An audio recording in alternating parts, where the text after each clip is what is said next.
Most of you know our routine, but on a weekly basis, we will, as a coaching staff, vote for offense, defense, and special teams captains throughout the year based on performance in the game mostly. Off the field, you could kind of disqualify yourself off the field if you're missing a class or something like that. They would kind of say maybe shouldn't be in a leadership position they would want to put you in. So on a weekly basis, we'll vote on who the captains are. You may or may not know, but there'll be the C that'll be stitched into their jersey for that game. And then at the end of the year, we will allow the players to vote for permanent captains. And also, in our new building, when we get everything finished, there'll be a prominent spot for all our permanent captains to be there as long as the building's there, to honor those guys.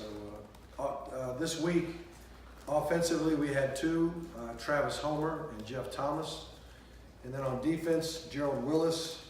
It's kind of a no-brainer the way he played. And then on special teams, Mike Smith. So those are our captains for this Savannah State game. We're playing the Tigers this week.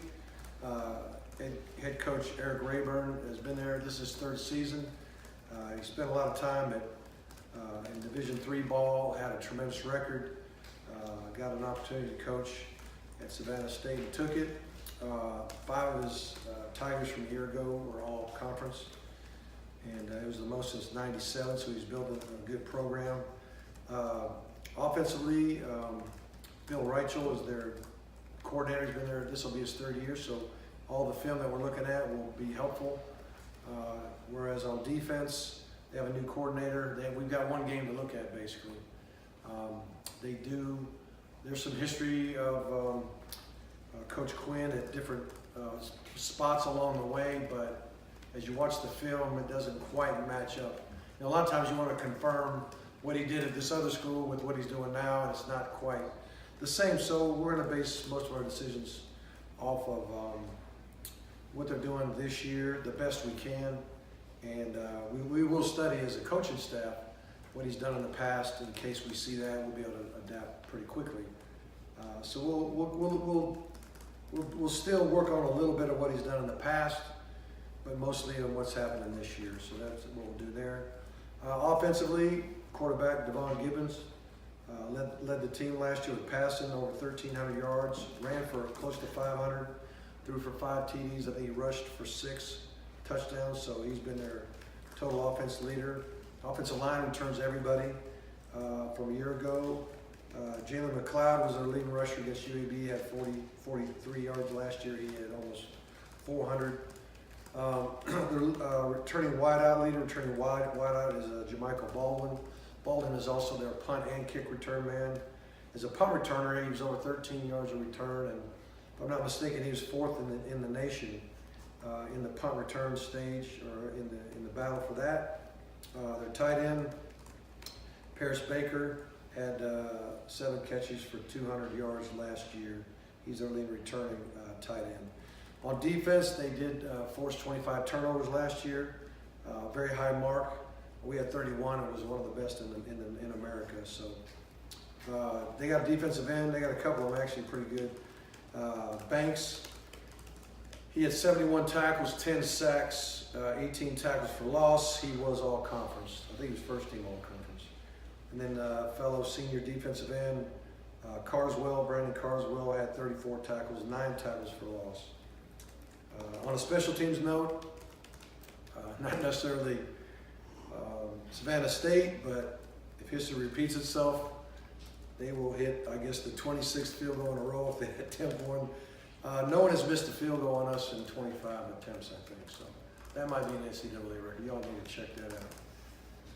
So every time they line up for a field goal, whether it hits the crossbar or not, it's going through, unfortunately for us.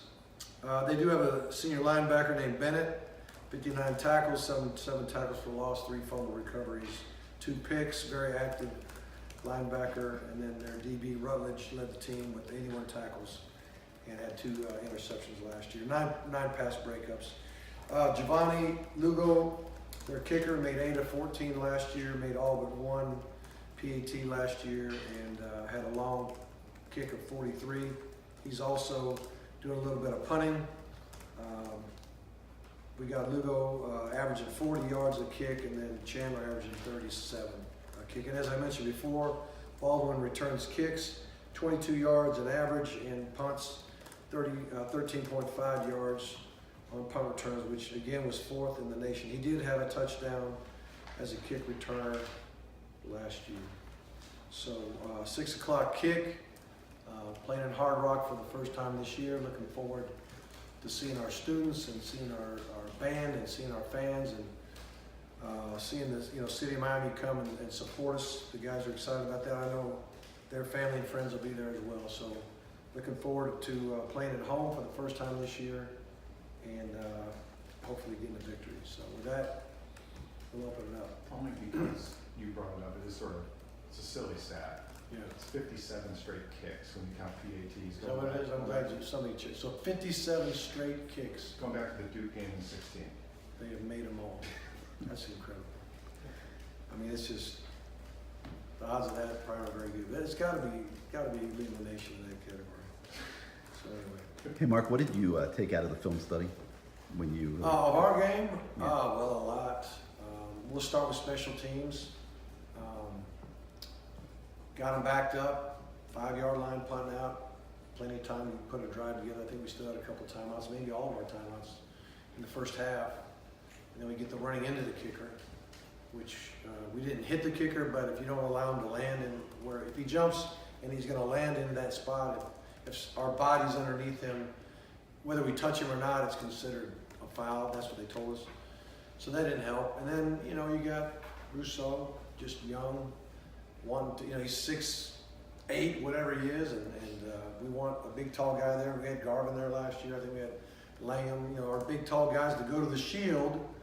And you can by rule jump straight up, okay? But he jumped with enough force where he went forward.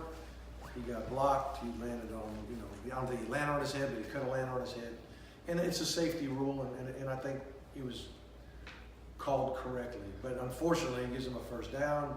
I think they're able to take a knee, and then we don't get a chance to get a drive. I mean, 7 right there, you never know. Even 3 right there, you never know how that could affect the game later on. That hurt, but we got Bubba Bax the first time ever kicking in the game and did good. I mean, he made his first kick. The second one, we think it was partially blocked. I don't think the stats would show that, but when you watch the film, it looked like one of their guys got a hand on it or a finger or two on it. And then his reaction was like, I got it. I don't know. Those guys tend to make it up. I think he felt it hit his hand. Now, was that enough to make it not be good? I don't know. But I thought Bubba did well. Fiegels, God love him. We had a missed assignment. Very first punt of the year. Guy comes right up the gut. He should have caught it off of he should have been able to grab it from the punter and score. But somehow he runs by us and we get the punt off, but it was like, Fiegels knew what was up. It wasn't good protection, but like I told him, I said, I didn't wait until he shanked a couple. Probably should have told him right away, but I do think that affected him the next couple punts. But I told him, I said, look, you're like a quarterback. When you drop back in that pocket, quarterback drops back in the pocket, you might get sacked. But guess what? The next time you got to drop back and believe your pocket's going to be good because you can't be fidgeting around back there. You got to do your job. Let them do their job. And the only job he has is to catch it and to lay it out there like he likes it and kick it on the right timing. And he can't worry about protection. And after a while, after that, I think he started punting a little bit better. But I think it affected him a little bit. And then today, he's bowling him out of the yard. He had a 5.09 hang time. Ball's probably 60 yards. You just don't get over 5-point hang time. But he had a bunch of 4.66, 4.67 hang time, putting the ball right where you want it. That's what he did all camp. So, he's got to get back on track. That would help. And then, we had a little something going on a couple returns.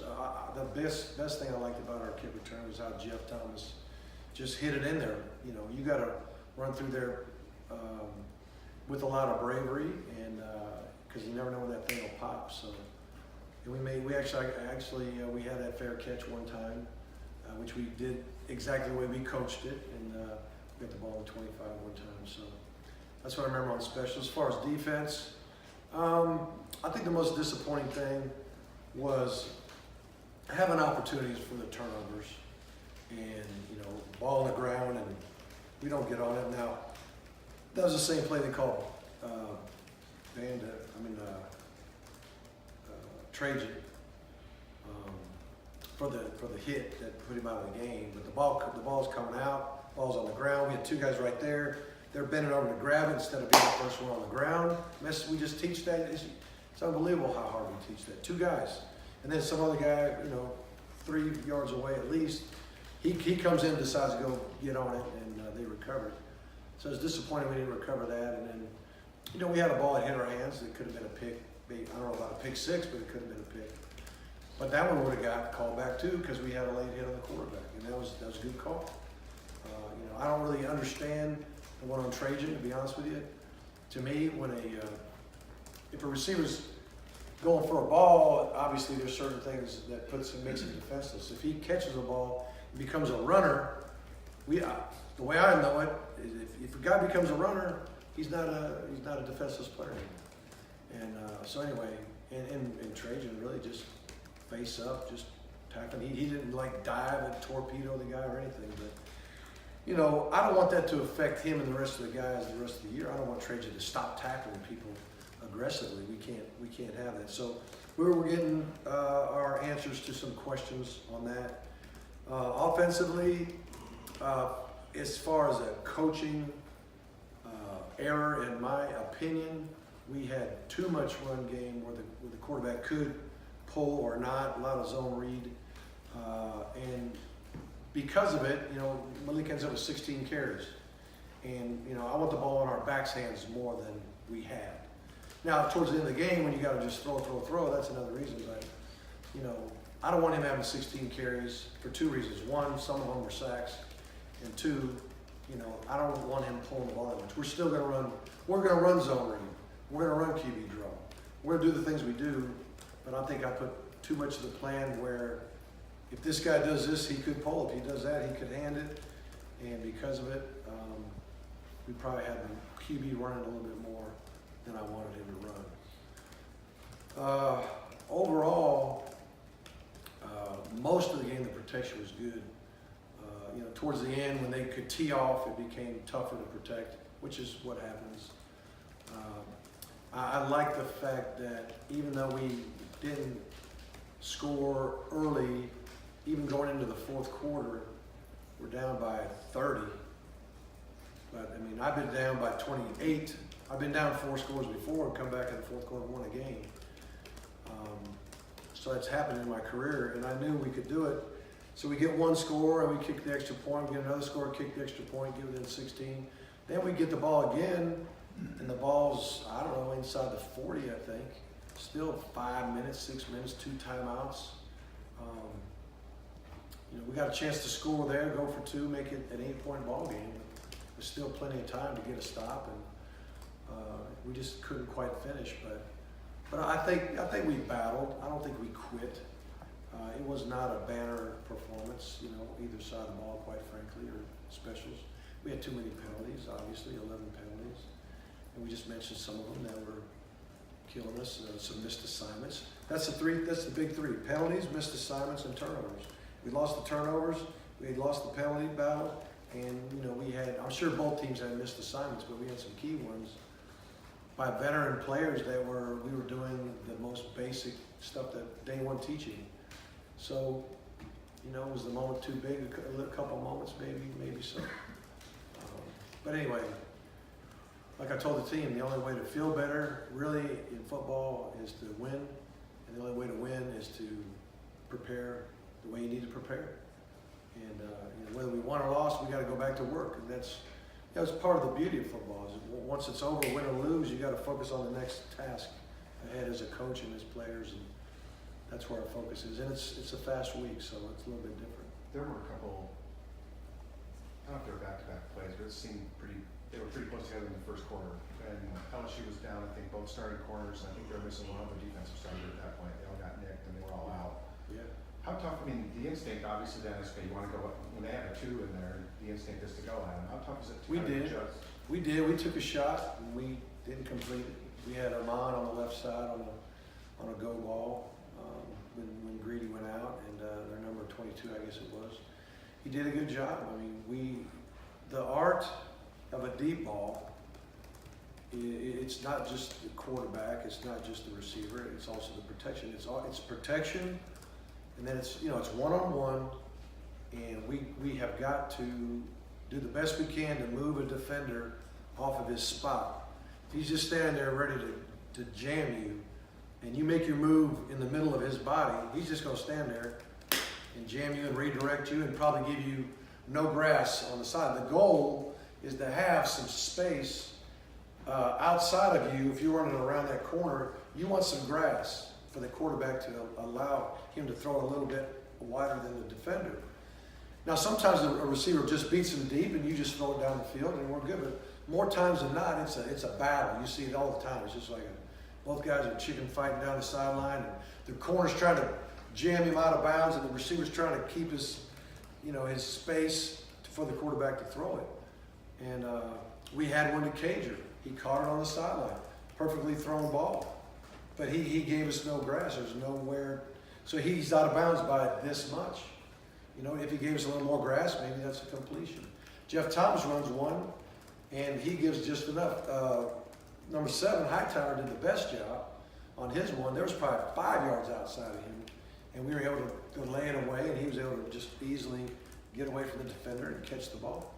So, we got to get better, but we did try to at least go after him on that shot, and we got what we wanted. We got man coverage, and the kid, 22, to his credit, I don't even remember his name, did a good job of defending. Later on, he had 2 pass interference in a row, but on that play, he played it well. Is Malik still the starter for Savannah State? How much of a Yes. gap is there? Yeah, what was the answer? Yes, and here's the deal now. Okay. If there's an announcement to make, I'll make it. So y'all can ask all the QB questions you want, but if there's ever a time something should change, I'll tell you. That's true at every position. Okay. I don't mind you asking, but I'll give you the same answer. And also, how much of a gap is there between Malik and Nkosi and Cade? And do you expect Well, that? all those guys are getting better. They're all getting better. And I'm not going to say who's going to play and not play in this game. Okay. I'm not going to say that either. The guys that deserve to play will play. The guys that, prove to the coaches that they know what they're doing and we can trust them. Now, there's some young guys we just got to play. I mean, Bandy goes out. Ivy's got to play some, Bam. I mean, he might not have played nearly as much as Bandy was there the whole time. So sometimes, and like our 2 tight ends, they're brand new freshman day. They're playing. They're starting. You know what I mean? Some of these receivers, towards the end of the game, we're trying to run routes over and over. And we're letting them just about all of them play. Just about all of them play. And we want our guys to get in position to play. And the new rule is a great rule. I'm going to be excited if the moment comes where I can feel comfortable playing a guy. Where in the past I was like, well, if I play him, then he can't redshirt. And not that I'm trying to redshirt a bunch of kids, but you can just play him freely. And then if you get to game 3 and you think he should play game 4, then he probably shouldn't be a redshirt anyway. So I really love the rule, and I think it's going to help. And just to clarify, everybody, any player who's never redshirted is eligible for that rule. So you could played your first year, played your second year, game 3. Let's say Michael Irvin Jr. He played the first 2 years. All right, he's hurt now, but if he gets healthy enough to play at the end of the year, hypothetically, if he's healthy enough, he could play the last 4 games and it not count against his eligibility, which is great. So I like the rule. Mark, do you have any more update on Amon from what he said this morning? Yeah, well, he didn't go today. His knee is still, an issue. I would say day to day is the best I can tell you. If you want to ask me or somebody every day, you guys see who's out there. When you get your moments out there in practice, you'll see whether he's there or not. But he was not there today. Short week 2, I don't know. We'll see. Hey, Mark. What do you want to see out of this game? I mean, you're playing a team that just lost 52-0, so what do you want to see out of your Well, players? here's what I say.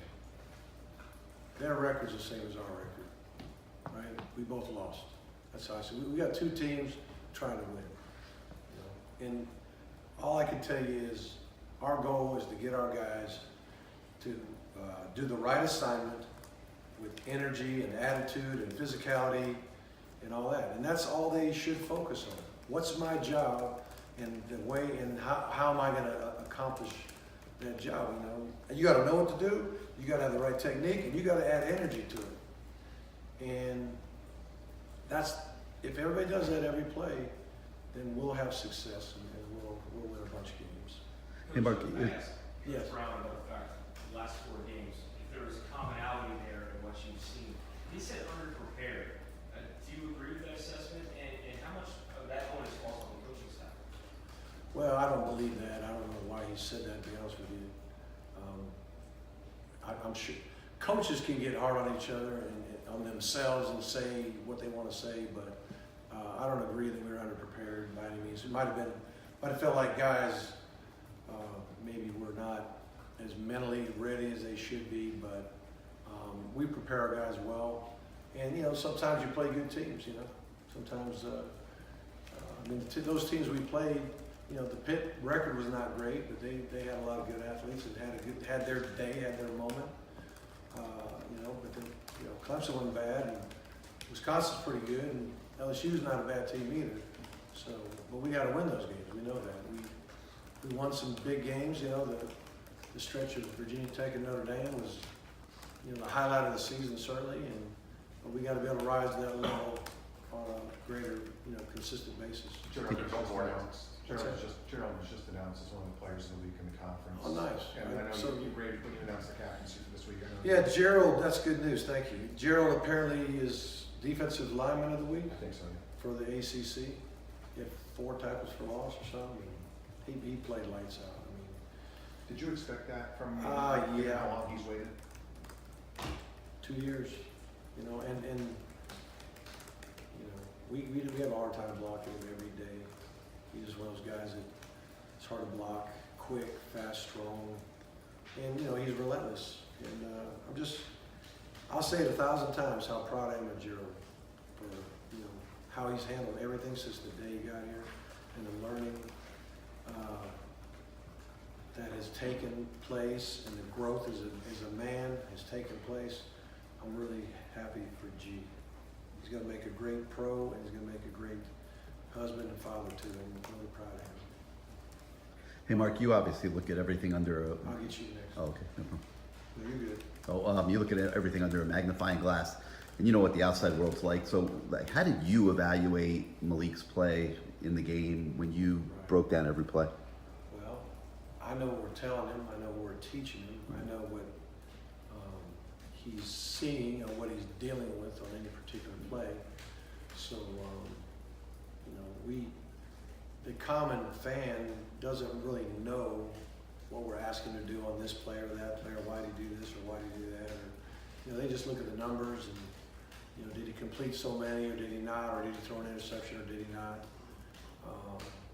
You know, we grade him. Quite frankly, he's got a job to do. We grade him for his job. We grade him for his technique. We grade him for a decision that he makes, good or bad. We grade him for his accuracy. And, you know, no quarterback's ever been perfect. And, you know, we understand that. So, you know, all those things together, along with who he's competing against, what those guys do, what they do in practice, what they do in the meetings, what they do, you know, as they're trying to grow up themselves, that group was a little immature. And, you know, to their credit, I mentioned it earlier, I think they're growing up. I think they're maturing. I think they're getting closer to being man enough to be that guy. That is a tough job. That's a tough job because of the, you know, the scrutiny of the position as much as anything. So, the competition's good, and we'll always be competing. Yes, sir, you had a question. Yes, sort of like this when you were talking about specifically maybe what areas, none of these guys are working hard, freshman order, to get to where The young guys? Be a quarterback, but maybe specific areas with the coaches, specific areas with K. They're all getting to the point where, you know, they're at the point now where you give them some PT and see what happens, you know. I think they're ready for that. Mark, I know you mentioned it briefly in your statement before the LSU trip that Nicosia responded well after couldn't take him with you. How did he respond today, being out there and knowing that, you know? I mean, I think he's excited to be back, and just so I can clarify it for everybody, the decision to not go to that game happened, I mean, at least 6 months ago, maybe more. So, you know, when certain things happen, you discipline, and when you discipline, some of it's maybe an early morning run, maybe some of it's, there's a lot of different things you use as a discipline. One thing you use is playing time. And so this, whatever happened, rose to the level of him not being able to play the next game. And the next game happened to be this last game. So, but since that time, he has done a great job. And I'm pleased. I'm sorry that he couldn't be prepared, or that he couldn't be there and possibly play, or be ready to play, or miss the experience of going to Dallas and all that good stuff. But you know, discipline is designed to change behavior for the better. And even though it's painful for him, it can be painful for your team as well. But in order to have order, and in order to have discipline in your entire team, then you got to do these things, in my opinion. And we did, and he learned, and I think it'll bless him in the long run. I think it'll bless the program. Anything else, guys? Great, All right. thank you.